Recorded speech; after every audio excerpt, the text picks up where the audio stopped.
¿Qué tal? ¿Cómo están? ¿Cómo les va? Bienvenidos a este día miércoles sin pauta. Estamos comenzando como todos los miércoles un nuevo invitado por las redes sociales de Chilevisión Noticias en YouTube y Facebook principalmente para conversar y compartir de varios temas. Y el entrevistado de hoy, empresario, ingeniero comercial, fue candidato a senador hace ya harto ratito, el año 2005 más o menos.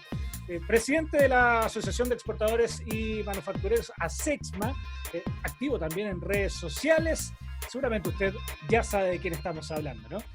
Ahí ustedes lo ven en pantalla, Roberto Fantuzzi. ¿Qué tal? ¿Cómo está? Bienvenido a este Sin Pauta, este día miércoles. ¿Cómo le va? Muy, muy bien, hasta hoy día, como decía Hasta hoy día. anteriormente. ¿Ah? Hasta hoy día. Mañana nos salimos de la jaula. Acuérdate que mañana los mayores de 75 años nos van a dar Claro, la posibilidad de salir de la casa.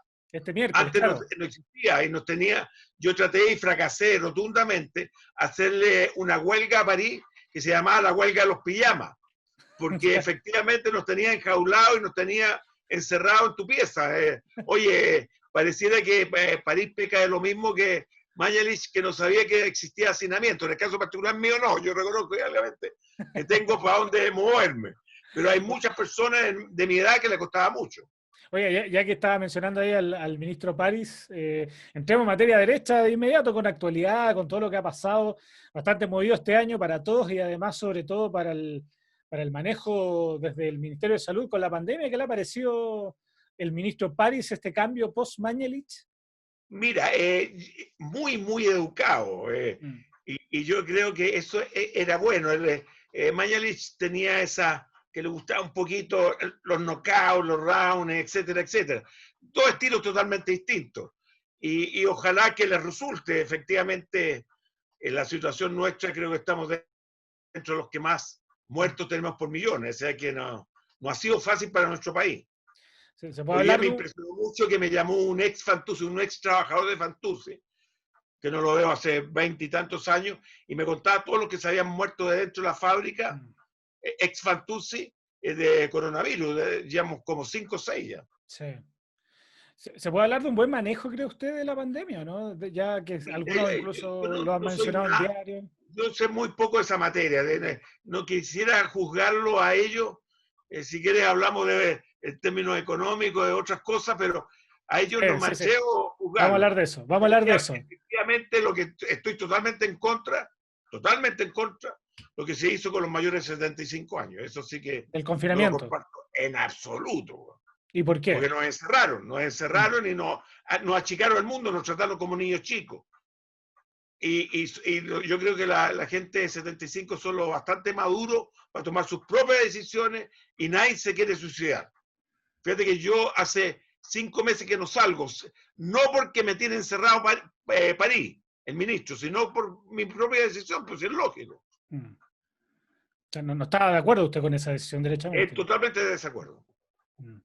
Ahora, entendiendo que igual era la población de más riesgo, entonces quizás ahí esa es la argumentación de Pero los sí, autoridades. pero yo hice a través de los Twitter, le preguntaba cuántos de los viejos han no cumplido con la ley del horario, ¿cómo se llama? De las noches, ¿cómo se llama eso? Se Sí, me olvidó el el toque nombre. de queda. El toque de queda, yo te aseguro que son contados con los dedos de la mano. Y los que han salido sin permiso también deben ser contados con los dedos de la mano.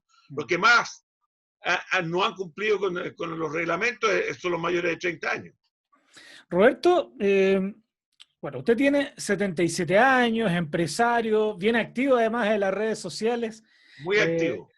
en Twitter principalmente. Leía por ahí una Sí. entrevista que decía que más allá de la edad que tiene, se considera parte de este grupo millennial, ¿no? Mira, yo doy tú me vas a creer loco, ¿eh? Yo doy una charla que se llama la guerra generacional. Entonces están los baby boomers, están los X, están los millennials, Sí. y yo me he visto la mitad de millennials y la mitad de baby boomers para dar la charla. ¿Ah? ¿Ah? Y critico a los famosos millennials porque nos están llevando a una crisis enorme de envejecimiento de la población porque estamos en 1.6 de indicador de natalidad. Los famosos, que tú eres millennials, yo creo, ¿no? ¿Ah? Sí, claro, estoy Bueno, dentro no, pero del ustedes rango. hacen el 50% menos de sexo que sus padres. Entonces, no, que oye, ustedes se ríen, pero nos están llevando a una crisis. ¿Quién va a pagar las consecuencias de este envejecimiento de la población? Si es verdad. Mira, el Pero, otro, hizo un artículo en Mercurio, creo, en la revista del sábado. Me reía mucho de una mujer que tiene 91 años, profesora de Harvard, que anda recorriendo el mundo diciendo que por favor, que los jóvenes hagan sexo, porque nos están arrastrando a una situación extrema, ¿no? ahora, Y uno de 91 años está pidiendo la señora. ¿Quiere que usted, por favor es su celular? ¿A dónde deja el celular sábado domingo? ¿O andáis con él? no, ahí en el velador, ¿qué? Ya, mal hecho. Oiga, pero ¿usted cree que hay menos Sábado sexo? domingo hay que hacer otra cosa. Ya, sigamos. ¿Usted cree que hay menos sexo o hay más responsabilidad en materia No, mucho menos sexo. Ah, ya. Es lo que dice ella es experta, es profesora universitaria, etcétera, etcétera. Porque, claro, uno puede pensar que ahora son más responsables, están las pastillas anticonceptivas, los métodos. Sí, no, pero pasan todo el día viendo esto. El teléfono. Vamos, celular. Oiga, ¿cómo ha visto desde la perspectiva del empresario esta pandemia, ¿no? Ha sido bien jodida para todo el mundo, sobre todo para ámbitos como, por ejemplo, el gastronómico, el turismo también, y bueno, El y otras gastronómico áreas. está liquidado. Yo ¿Qué- tengo un hijo, yo tengo un hijo que tiene restaurante en Valparaíso, se llama Fauna Hotel Internado y tiene el Emporio Echaunen, creo. Mm. Efectivamente, date cuenta, está cerrado 5 meses pagando trabajadores, es imposible que sobrevivan. Y no han tenido la visión que lo que han hecho los países desarrollados. No sé si te has dado cuenta que muchos son virales de la publicidad que hacen los italianos y los españoles, porque es obvio, el turismo es muy fuerte porque es puro valor agregado. Claro. Y nosotros no estamos considerándolo como tal. Mm. Entonces hay sectores muy, muy afectados. Y desde ese punto de vista, Roberto, ¿cómo analiza? Porque se han establecido paquetes de ayuda, pero algunos han dicho que no es suficiente. Desde el mundo Para mí no es empresarial, suficiente. ¿cómo lo ha visto? No, mira, yo creo que FOGAPE, para mi opinión personal, puedo estar equivocado, fue un fracaso y no se ha pretendido ni hacer nada para arreglarlo. Efectivamente, el presidente de la República, en su discurso anual, habló de $10.000 millones para 250.000 pymes. No, no es efectivo, son 5.000 millones. 10.000 millones son para todo el FOGAPE, que son las grandes empresas, son el resto, los otros 5.000. Efectivamente, yo creo que nos ha hecho lo suficiente. Y ojo, yo estoy realmente preocupado. Si llegásemos a las cifras que se están de alguna manera visualizando, 3 millones de cesantes, sí. Esto es una situación extrema que el ministro está equivocado. No es que apoye a las pymes, necesita a las pymes. Porque ¿cómo va a dar trabajo si no tiene pymes? ¿Me entiendes tú? Salvo que el Estado crezca tanto que absorba muchos trabajadores. Sí, y cuando habla de los famosos proyectos públicos, eso te demoras casi 2 años en echarlo a andar. Si el cesante come todos los días, no come día por medio el cesante. Entonces hay que hacer un esfuerzo distinto. Para mí, puedo estar equivocado, pero yo creo que efectivamente estoy en lo correcto. Hoy día tenemos que ver la situación de otra manera y buscar los caminos de salida. ¿En qué cree usted que ha fallado puntualmente el gobierno en materia de planes de ayuda desde el FOGAPE? Oye, diálogo. Cuando yo me reúno solamente con los yes man, claro, escucho que lo estoy haciendo bien. Efectivamente, los ministros del área económica se reúnen con algunos, y quiero repetir, algunos representantes de las pymes, no con todos los representantes de las pymes.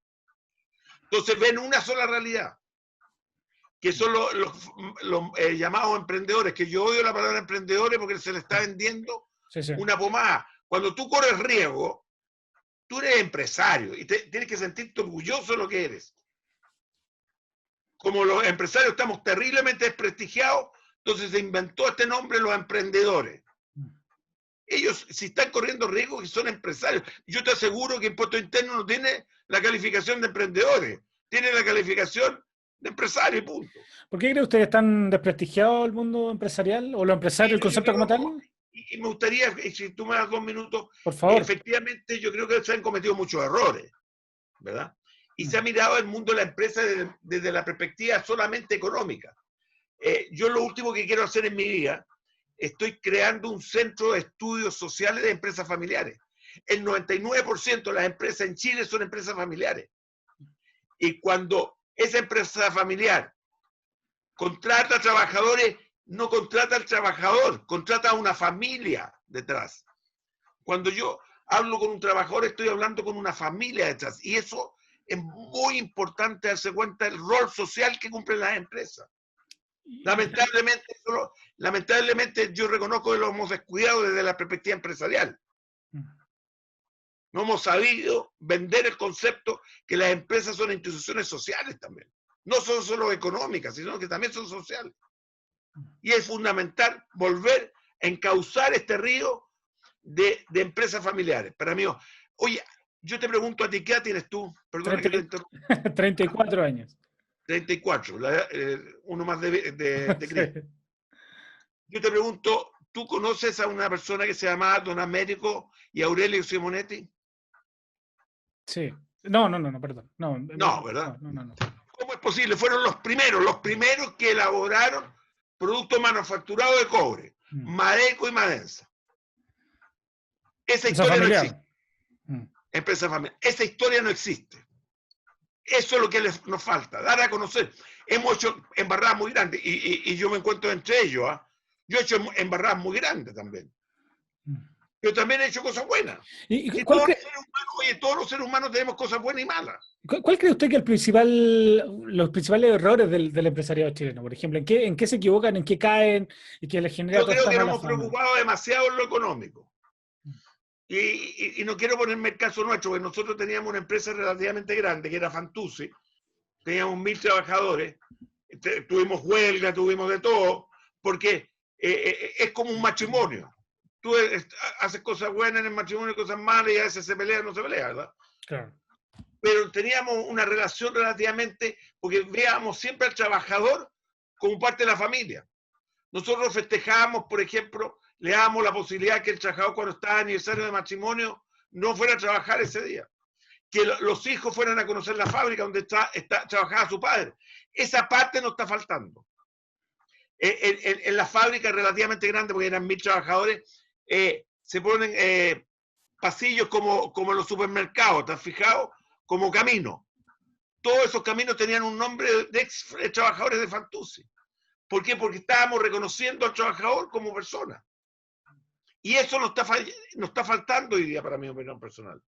Tenemos que volver a pensar en lo social. Se ha deshumanizado, ¿cree usted? Es importante lo que estamos haciendo, empresas familiares. Le decía yo, ¿se ha deshumanizado un poco el mundo empresarial? Yo creo que sí. Tú hiciste el correcto diagnóstico. Yo creo y tenemos que volver a medir la entrega que hacen los empresarios en términos de crecimiento y también, que es la parte económica, y también en el aspecto social. Se lo preguntaba que, por ejemplo, hasta hace un tiempo cuando comenzó el proyecto, o sea, la ley, ¿no? de la protección al empleo, hubo varias empresas que se acogieron a esa ley, mientras que por otro lado se repartían utilidades, ¿no? Y uno decía, claro, bueno, no, pues, eso no correspondía, la suspensión del trabajo. Claro. Que no es cortar el cordón umbilical, pero efectivamente eso no se debería hacer. Por ejemplo, esas son señales que se dan a la gente. Oye, hay cosas que uno puede hacer legalmente, pero es inadecuado éticamente. ¿Hay harto de eso en Chile, cree usted? Oye, todos nosotros cometemos los mismos errores. Si tú me dejas investigarte un poquito, también te voy a pillar errores. ¿Y cómo se revierte eso, Roberto? Quizás desde el mundo empresarial solamente, o quizás con más organización de los propios trabajadores también. No es fortalecer los sindicatos. No creo. Ojalá que no esté equivocado en esta oportunidad. El solo hecho de crear este centro de estudios sociales de empresas familiares, yo creo que va a ser un aporte. Nos va a dar la posibilidad de dar a conocer que las empresas y generalmente quién puso la semilla, lo que le hemos llamado nosotros, quién puso la semilla es clave. Roberto, ¿usted fue candidato a senador ahí Sí, pero una causa totalmente ajena. en Esto el es decir, año 2005, ¿no? había muerto un hermano mío, ¿Ya? ha muerto un Ángel, mi hermano, y efectivamente se perdía uno de los candidatos. Yo nunca he sido político, ¿eh? Y tampoco de RN. Y fui por RN. Sí. Tengo que reconocer una cosa, lo pasé extraordinariamente bien y fue una lección enorme para mí. Fue un cable a tierra y agradezco la oportunidad que me dieron. No me volvería a repetir el plato ¿No? jamás, no. No, no. No estoy en edad tampoco, pero tampoco aunque hubiese sido joven de nuevo, no. Es un mundo distinto, entonces hay que tener una piel distinta. Sí, yo le iba a preguntar, mirando ya en retrospectiva, esto fue el año 2005 y ojo, sacó el 14% de los votos, no le fue tan mal tampoco. No, El... a mí me dan un mes más, alcanzo a mi colega del lado. Era Mirando, Novoa en esa era época. Novoa, Jovino Novoa. Y con Girardi entiendo que era el otro Girardi, el que se pierde, el chico Saldívar. Sí. Porque efectivamente ganaba Saldívar con Girardi, ganaban con la otra persona que iba acompañando Novoa. Entonces, claro. alguien hizo una investigación estadística y puso el nombre Fantuzzi, nada más. Porque nadie sabía si se había muerto Ángel. Si el que era conocido era Ángel como político. O sea, yo, de hecho le iba a preguntar eso, ¿no le hubiese gustado haber sido senador? Por más que... Mira, no sé, me he desilusionado el último mes porque me pasaron dos hechos. Primero me vetaron, me censuraron una frase que dije el otro día en el Senado por una comisión que se constituyó y traté que el ministro de Hacienda tenía poco sentido común. Y eso, por decir eso, me censuraron. Lo hallé que el Congreso era justamente la catedral para defender los derechos de la libre expresión. Si ellos no lo defienden ellos, ¿quién lo va a defender? Oye, y creo que no hay ninguna falta de respeto decir que falta de alguna manera sentido común. ¿A qué se refería con eso puntualmente? Mira, ¿por qué? Porque todo el proyecto de ley tributario es pro pyme y reactivación. Para mí no es ni pro pyme ni reactivación. Y está modificando los pagos de las patentes, todo esto, postergándolo. Entonces yo le colocaba el caso si yo tengo un camión y estoy 3 meses parado y le sigo pagando al peoneta, se me va a acabar la plata y no voy a tener cómo echarle benzina. No saca nada postergándome las patentes. Nada postergando. Lo que me tiene que dar plata para la benzina para echar a andar el camión y después voy a contratar al peoneta y seguramente le voy a pagar la patente incluso. Pero si no me da plata para la benzina y me posterga la patente, entonces eso es sentido común. Eso no es ser economista. No necesita ser economista porque el sentido común va más allá que la economía. Roberto, bueno, le decía que la experiencia de político no volvería, derechamente, ¿no? Que no estoy está, en condiciones. pero nunca tampoco le llamó la atención. Oiga, estamos en una situación ahí bien de contingencia, ¿no? Más allá de cómo se resuelva. El tema, por ejemplo, de los camioneros, que hoy está en disputa con estos proyectos que están pidiendo que se resuelvan en el Congreso, el estallido social previo, ¿no? Y todo lo que ha pasado con la pandemia. ¿Cómo evalúa el Chile de hoy, que estamos insertos desde más allá de lo sanitario, sino también en lo social y económico? Mira, me tocó hacer un Zoom hoy día en la mañana con un grupo universitario. Yo creo que efectivamente tenemos que invertir mucho más en paz social. Invertir, ¿eh? ¿Qué significa paz social? Resguardar los derechos de salud, vivienda y educación. Mira, a mí me tocó ir a dejar a una persona que se le quebró la cadera antes del estallido social. Estuvo 2 días, escucha bien, 2 días en la ambulancia y un día en los pasillos. Eso es un crimen. Tú viste el otro día que una chiquilla universitaria estaba arriba del techo para tomar una onda Wi-Fi. Entonces las brechas educacionales son enormes, en la salud, en la educación, en la vivienda. En la vivienda, bueno, ya lo dijo el ministro Mañalich del hacinamiento. Tenemos que invertir en paz social. Si no sacamos nada, no tener impuestos, incluso un país que se puede hacer cero impuestos, pero si no tiene paz social está liquidado igual. Se perdió la paz social en Chile, creo usted, ¿no? Yo creo que hay que invertir en paz social. Hay que invertir en paz social.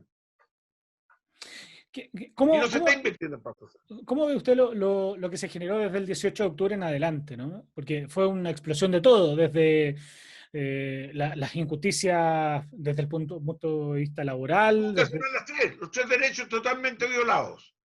¿Y usted cree que era así? Mira, claro, oye, incluso me atrevo a decir, le agrego otro más, que es de aspecto social, el trato entre los chilenos.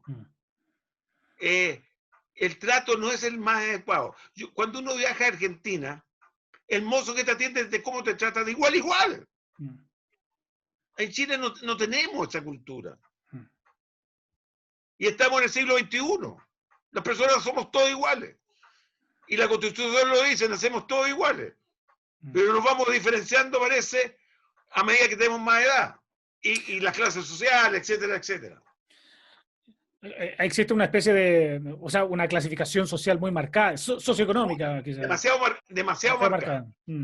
Eso también generó un poco la revuelta social, el estallido social, ¿no? Oiga, ¿y qué le parece el gobierno? ¿Cómo lo ha manejado todo esto? Yo creo que voy a decir la palabra de la expresidenta, paso. Mira, yo no me pondría en los zapatos del presidente. Oye, está en una situación muy complicada. Muy complicada. Yo sé que él dijo que él le gustaba este sistemita porque mientras más complicado, más de alguna manera gozaba con los hechos de estar resolviendo problemas. Pero es una situación muy difícil. Yo no sé cómo... el problema para mí me produce angustia, ¿eh? Yo te reconozco. Son los 3 millones de cesantes. Yo no sé cómo lo vamos a enfrentar. Oiga, y en sí... Ese sí que es un estallido de forma distinta. Ojo, sí, sí, sin duda. O sea, una crisis... El hambre. ¿Usted estaba de acuerdo con el retiro del 10%, ¿no? En su momento cuando se inició esta discusión. Mira, yo creo que los economistas deberían pedirle a la universidad donde estudiaron que le devolvieran la plata.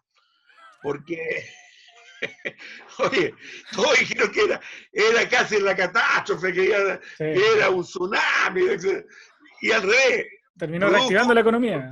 Hoy día el ministro de Hacienda decía que se ve algo de mejoramiento. Ese algo de mejoramiento se ve al 10%. Sí. Bueno, sí, es una campaña bien dura. Bien fuerte, pero usted está de acuerdo con eso, ¿no? Entendiendo la situación. ¿Sabes por qué? Porque la gente tiene que percibir que esa plata era de ellos. Y eso yo creo, oye, produjo dos cosas. Propiedad, un derecho de propiedad de los dineros de la AFP, y el ánimo cambió en nuestro país, que eso es súper importante. El mismo día que se empezó a repartir la plata, Chile era otro, porque era un Chile pesimista y cambia de estado anímico. Oye, ¿y el presidente Piñera en sí qué le parece? ¿Cómo cree que ha sido todo este tránsito desde el 18 de octubre con el famoso episodio del restaurante de las pizzas? Bueno, y salió muchas otras cosas también de respecto al manejo. Mira, yo no me atrevo a criticarlo. No, pero una opinión respecto a... Yo te voy a aclarar, yo nunca he sido peñerista tampoco. Pero yo creo que estamos fallando en una cosa, en el respeto. El presidente es presidente. Salvo que haga una embarrada tan grande que le pidan el cargo. ¿Verdad? La estabilidad política es fundamental en cualquier país.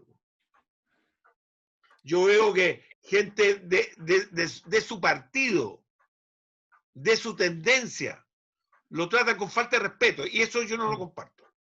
Y yo nunca he sido peñerista.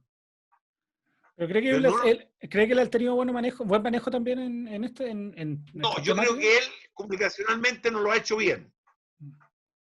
Seguramente no le hace caso a la profesión de ustedes, porque hoy día las comunicaciones es súper importante.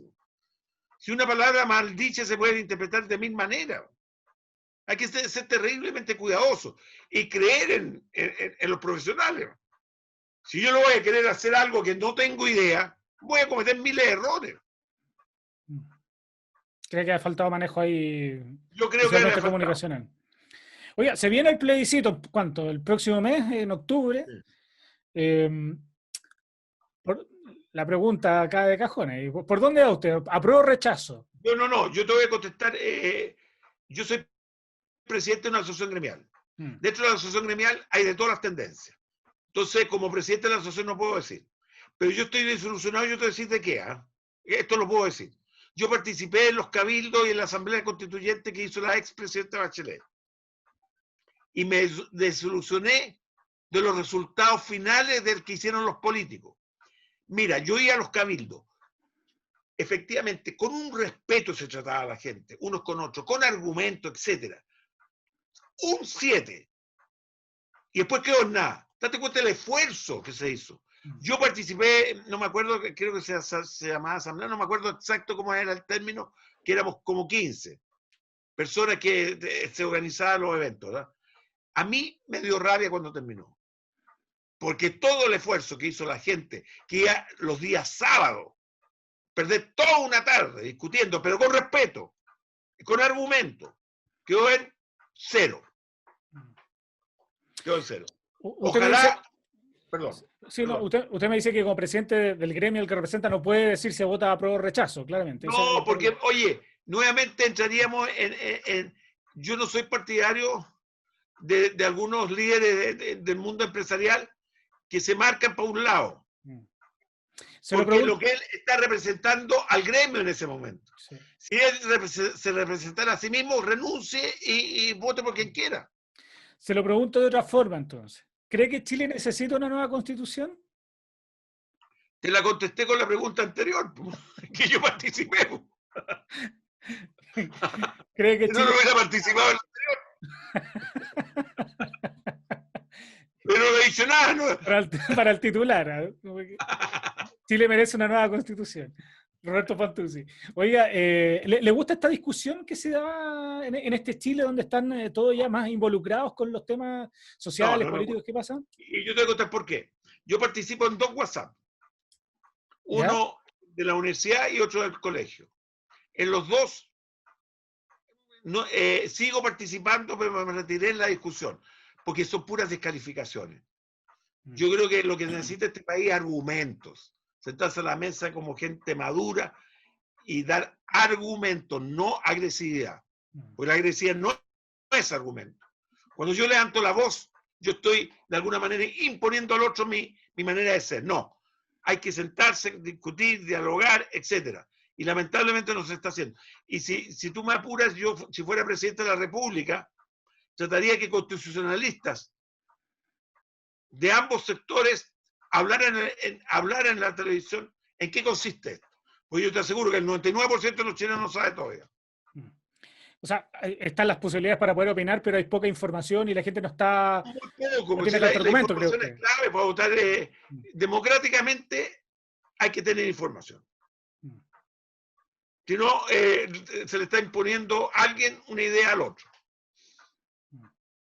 Ha habido... Desde ahí, entonces, por ejemplo, las movilizaciones que se han hecho, Roberto, ¿cómo las ve usted? Por ejemplo, las marchas que se hacían en Plaza Italia, con desde el estallido social posteriormente, donde todo el mundo, por ejemplo, hoy mismo, cuando ocurre algo, algún episodio, los cacerolazos en las noches, ¿cómo toma...? Es una manera de expresarse, oye, los cacerolazos, yo no tengo nada contra eso y las marchas tampoco, siempre que sean ordenadas. Que no viole el derecho al otro a la libertad. Por ejemplo, yo fui súper criticado porque iba en el auto y tuve que atravesar una calle y me hicieron bailar. ¿Ah? El famoso baile que baila pasa, claro. Claro. Y me trataron con tanto cariño, yo reconozco, que bailé. Y al otro día me dieron como caja. Pero era un grupo de profesores y parece que me reconocieron y me empezaron a hablar en forma simpática. ninguna imposición. Entonces, al otro día, mucha gente que yo conozco me llamaron para retarme. Porque se había prestado Dije, como para el juego, digamos. claro, ¿con qué derecho me estás llamando para que vamos juntos a ver si nos va a bailar? Oiga, por ejemplo, alguien lo dijo en Twitter, no recuerdo bien, pero decía, bueno, se criticó mucho el que baila pasa, digamos, este famoso ahí en las manifestaciones, y hoy estamos viviendo una situación quizás dentro de la comparación parecido con los camioneros, por ejemplo, que derechamente no están, en algunas partes no dejan el libre tránsito o lo minimizan. ¿Qué le parece a usted lo que se está viviendo en ese contexto? Mira, yo también estuve y actué. Las huelgas siempre pasa eso. Siempre en el fondo pues, sobrepasan los límites de la legalidad. Hoy, hace 40 años atrás, pasaba exactamente igual. ¿Ah? Efectivamente, hay gente que a veces se sobrepasa, pero no hay que actuar con violencia, porque si no, esa puede hacer que esa violencia reaccione con más violencia todavía. Entonces los camioneros, yo creo que tienen que llegar rápidamente a acuerdo. ¿Eh? Y tú decís, ¿por qué? Porque en Chile los camioneros es uno de los sectores que tiene más beneficios.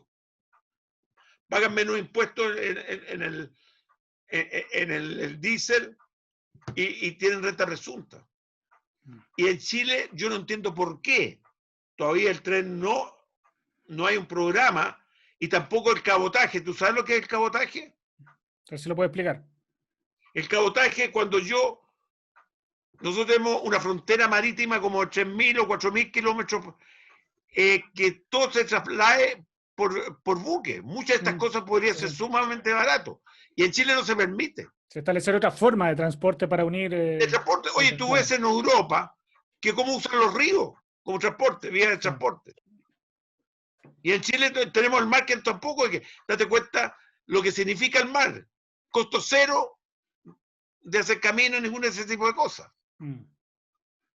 Sería una buena forma también de alinear eso que yo creo que hay que reestudiar el cabotaje y los famosos trenes. Roberto, usted tiene 77 años, ¿no? Sí. 70. ¿Cómo se siente? Oye, tres para el 8. Estoy muy preocupado. ¿Cómo se siente hoy?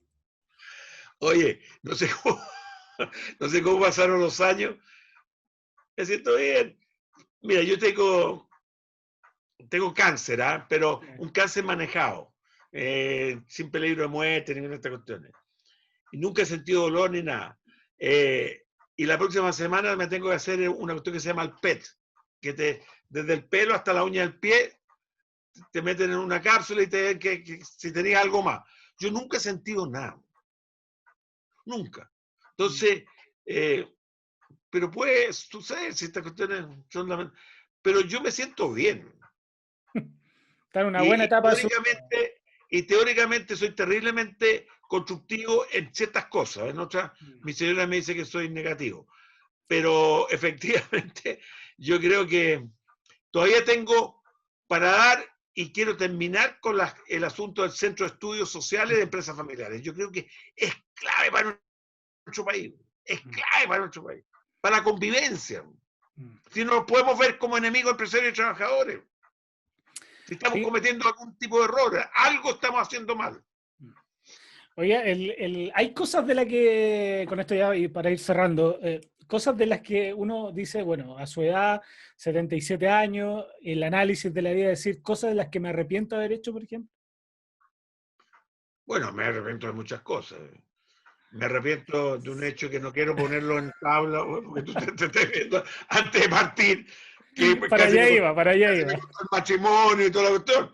Y la verdad que yo, por el asunto del rechazo y apruebo, ¿verdad? Yo me hice responsable de algo que no me correspondía, porque yo no había tomado esa decisión. Pero yo era el presidente de ASECMA. Entonces me responsabilicé de los actos de la institución. ¿Me entiendes tú? Y yo creo que ahí cometí un error porque debería haber sido más controlado, no sé. ¿Se está refiriendo? Pero efectivamente yo he tenido una suerte enorme en mi vida, enorme. ¿En el episodio anterior se está refiriendo a qué específicamente? No puedo, la muñeca. Ah, ya. Ay, ¿tú qué crees? Inflable. ¿Qué crees? El de la frase de para inflar la economía, ¿no? Con la muñeca inflable. Ay, ¿tú con qué que creías que estaba hablando sobre qué? Sí, pero bueno, fue por ahí leí que cuando dijo esa frase, además su señora no la habló por 2 meses, ¿verdad? Es verdad, en serio. Oye, pero me pasaron cosas muy divertidas. En el avión me subí en Coyhaique, me acuerdo. Ya. Y alguien que yo iba subiendo ya era como Almea. Y alguien grita, se te congeló la muñeca, huevón. Eso lo editas, ¿sabes? ¿No? Eso para que la gente que a lo mejor no sabe de qué estamos hablando, ¿fue en el año 2015 esto, no, Roberto? No me acuerdo, efectivamente, de Fue un par verdad, de no, años no, atrás, no, no. fue hace un par de años atrás que en un seminario Sí. pusieron una muñeca Oye, inflable junto a esto un ministro cambió para el inflar mundo, la no economía. habíamos hecho otras cosas que incluso eran peores que esas. Mm. Cambió el mundo y no me di cuenta. Ese es el error que cometí. Roberto Fantuzzi, empresario, ahí activo socialmente. ¿Le gusta el Twitter a usted, no?